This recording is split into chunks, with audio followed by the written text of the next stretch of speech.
السلام علیکم۔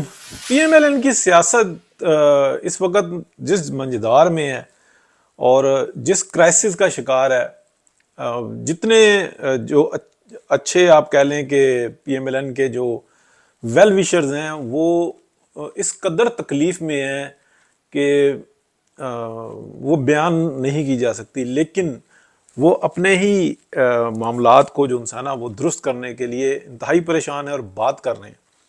اب ان میں صحافی بھی ہیں، ان میں ایکٹیوسٹ بھی ہیں، اس میں وہ کارکن بھی ہے جو بس موقع کے اوپر جو ہے نا کام دکھاتا ہے، اور سب سے بڑا کام بھی انہی کا ہی ہوتا ہے، یعنی کہ ورکر سپورٹر۔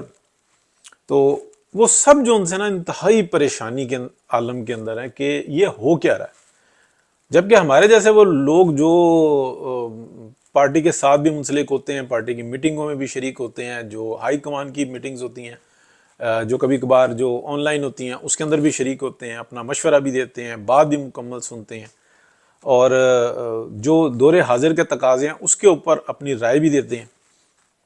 جبکہ ہمارے پی ایم ایل این کے اندر جو ہائی کمان ہے وہ اس دور حاضر کے تقاضوں کو سمجھنے کے لیے تیار ہی نہیں ہے۔ وہ کہتی ہے کہ یہ جو سارا معاملہ نا یہ ہم نے بنایا تھا، یہ خدمت ہم نے کی تھی، اور ان کے عمل سے یہ چیز ایسا لگتا ہے کہ شاید وہ یہ کہتے ہیں کہ ہم اس کو قبر میں بھی لے کر جائیں گے، یعنی کہ دفن کر جائیں گے، ہم یہ کسی کو آگے جو انسان دور حاضر کے حساب سے نہیں چلائیں گے۔ یا اس کی مثال آپ ایسے کر لیں، وہ کہتے ہیں کہ جناب ہم نے تلواروں سے جنگیں لڑی تھی، ہم نے نیزوں سے لڑی تھی، ہم نے غلیلوں سے لڑی تھی، اب ہم ایسا ممکن نہیں ہے کہ ہم کسی کلیشنکوف کا استعمال کریں، کسی G3 کا استعمال کریں، نہ نہ نہ، اس کے بعد کی بات آپ چھوڑ ہی دینا، وہ تو معاملہ ہی کوئی جو انسان وہ ناممکنات میں سے آ جاتا ہے کہ کوئی لیزر ٹیکنالوجی، کوئی فورتھ جنریشن وارفیئر یا ففتھ جنریشن وارفیئر، اس کی تو نام ہی نہ لیں۔ وہ تو یہ کہتے ہیں کہ بس جو ہم نے قدیمی جنگیں لڑی ہوئی ہیں ہم اسی بنیادوں پر لڑیں گے۔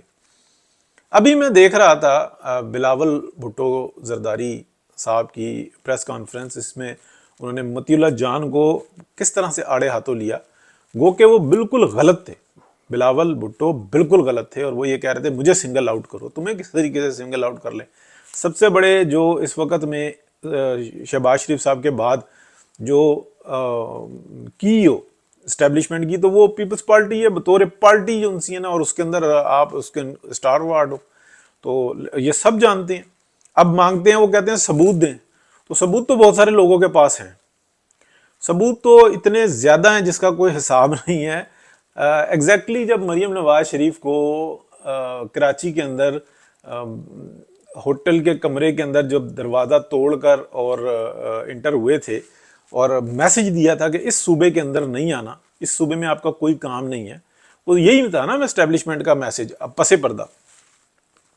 اور کیا کہتے ہیں،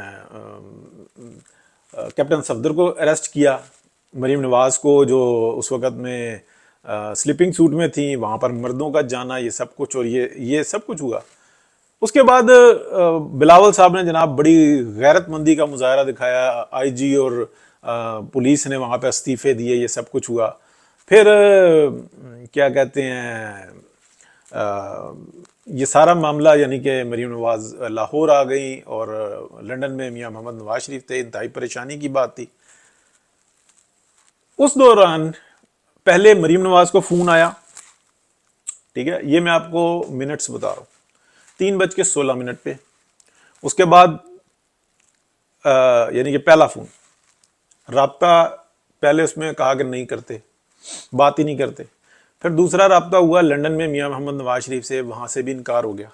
پھر تیسرا رابطہ ہوا بلاول صاحب سے، انہوں نے فون پہ اٹھا کے تو دھمالیں ڈالیں، جس کو جناب یہ ہوا کہ جناب چیف صاحب کی کال آ گئی اور یہ سب کچھ ہو گیا۔ یہ تمام منٹس موجود ہیں، اور جو اس پاکستان کو پروٹیکٹ کر رہے ہیں نا، ان سب کے پاس یہ ریکارڈ بھی موجود ہے۔ اس کے بعد بلاول صاحب کے رابطے بڑھے، کون سی ٹیم تھی، کیا تھی، یہ تمام چیزیں جو نا ریکارڈ پر موجود ہیں، اور یہ تمام جو نا جو ڈسکشن ہو رہی تھی نا اس میں چل رہا ہوتا ہے۔ پھر اس کے بعد پی ڈی ایم سے کیسے علیحدہ ہوئے، اندر کی باتیں باہر کیسے آ رہی تھیں۔ زرداری صاحب کہتے ہیں کہ میرا ایک ہی بیٹا ہے، اور یہ ساری کہانیاں شروع ہوئیں۔ تو PDM کو کیسے ڈچ کیا, کس کے ہاتھوں میں کھیل رہے تھے, تماشا کیا لگا ہوا تھا, یہ کیا ملک کے لیے کر رہے تھے یا اپنی ذات کے لیے کر رہے تھے.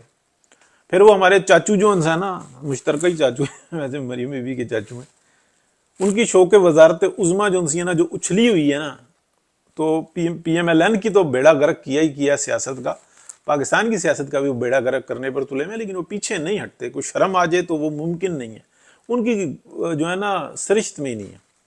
اوپر سے ان کا بیٹا ہے جو کہ بس اب کیا کہے اس کو وزارت اعلیٰ اچھلی ہوئی ہے. تو شوق میں جو تھا نا یہ ساری ہے. باقی یہ جو بات آ رہی نا اسپیسیفکلی کہ آپ ثبوت دیں, تو بہت سارے لوگ جو ان سے ہیں نا, بہت سارے لوگ نہیں کہنا چاہیے, بہت سارے جو ہمارے پاکستان کو تحفظ کرتے ہیں, جو ہمارے ہر معاملات کے اندر وہ نون سیاسی ہیں اور ان کی ذمہ داری ہے. جو لوگ یہ شوق پورا کرتے ہیں نا, وہ چند ایک لوگ ہیں, ان کے مالی مفادات ہیں, لیکن اصل جو ریڑھ کی ہڈی ہے نا, وہ پاکستان کی وہ اسٹیبلشمنٹ ہے جو پاکستان کے لیے لڑتی ہے. ان میں پیسے کی لالچ نہیں ہے, طمع نہیں ہے. ہاں اتنی ضرور ان کی خواہش ہوتی ہے جو کہ نظر آتی ہے کہ یار ہمارے بچے بھوکے نہ مرے, ہمارے بچوں کو کوئی بنیادی جو ضروریات ہے نا وہ آرام سے پوری ہو جائے, اتنا ہمیں ضرور ملے. اور وہ جائز خواہشات ہیں اور وہ پوری ہونی چاہیے. اس کے لیے میاں محمد نواز شریف نے بہت کوشش کی ہے, لیکن وہ جو ہرس کے اندر آئے ہوئے ہیں کہ یہ کالونی بھی دبا لو, یہ پلاٹ دبا لو, یہ رقبے دبا لو, وہ ہمارے سامنے موجود ہیں. کیا ان کے اوپر کوئی ہاتھ ڈلا ہے؟ تو جب ہاتھ نہیں ڈلتا تو جو اوپر سے لے کے نیچے تک جو ان کو تحفظ دیتے ہیں نا, وہ سب برابر کے جرمدار ہوتے ہیں. تو نیچے والے جو ان سے ہوتے ہیں نا, جو تحفظ کرنے والے ہوتے ہیں, وہ کسی اور طرح سے بھی دیکھ لیتے ہیں, مجبوری بن جاتی ہے. تو بلاول صاحب نے یہ جو چیلنج کیا نا, یہ اب میں بات کرنے لگا ہوں, بہت امپورٹنٹ بات کرنے لگا ہوں.